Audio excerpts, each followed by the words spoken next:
வணக்கம் ஃப்ரெண்ட்ஸ். நிலம் வாங்கும்போது பலர் ஒரு பெரிய தவறு செய்கிறார்கள். அது என்ன தெரியுமா? டாக்குமெண்ட்ஸ் சரியாக வெரிஃபை செய்யாமல் அட்வான்ஸ் கொடுத்து விடுவது. மிஸ்டேக் 1, டாக்குமெண்ட்ஸ் செக் செய்யாமல் வாங்குதல். பலர் ஈசி மட்டும் பார்த்து நம்பி விடுகிறார்கள். ஆனால் ஈசி மட்டும் போதாது. பேரண்ட் டாக்குமெண்ட்ஸ், சேல் டீட், பட்டா எல்லாம் சரிபார்க்க வேண்டும். இது செய்யாமல் வாங்கினால் ஃபியூச்சரில் பெரிய ப்ராப்ளம் வரும். மிஸ்டேக் 2, ஓனர் வெரிஃபிகேஷன் இல்லாமல் வாங்குதல். விற்பவர் உண்மையான ஓனர் தானா? ஜாயிண்ட் ப்ராப்பர்ட்டியா? லீகல் ஏர் இஷ்யூ இருக்கிறதா? இதை வெரிஃபை செய்யாமல் வாங்கினால் property dispute almost sure. Mistake 3, approval இல்லாத லே அவுட் வாங்குதல். டிடிசிபி, சிஎம்டிஏ அப்ரூவல் இல்லாத பிளாட்ஸ் வாங்கினால் பேங்க் லோன் கிடைக்காது.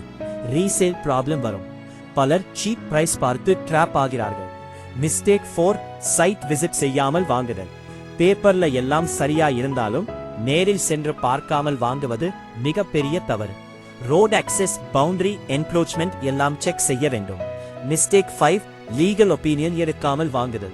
ஒரு அட்வொகேட் மூலம் லீகல் ஒப்பீனியன் வாங்குவது மிக முக்கியம். இது இல்லாமல் வாங்கினால் பிறகு கோர்ட் தான் போக வேண்டி வரும்.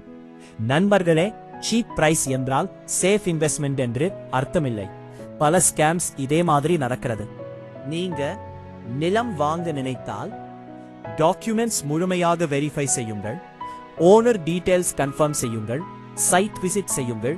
லீகல் ஒப்பீனியன் கட்டாயம் ஒரு நல்ல அட்வொகேட்டிடம் வாங்குங்கள். இந்த ஒரு விஷயம் நினைவில் வைத்துக் கொள்ளுங்கள். இந்த வீடியோ பயனுள்ளதாக இருந்தால் லைக் அண்ட் ஷேர் செய்யுங்கள். மேலும் சட்ட தகவல்களுக்கு ட்ரஸ்டட் லீகல் அட்வைஸ் இன் தமிழ் சேனல் ஃபாலோ பண்ணுங்க.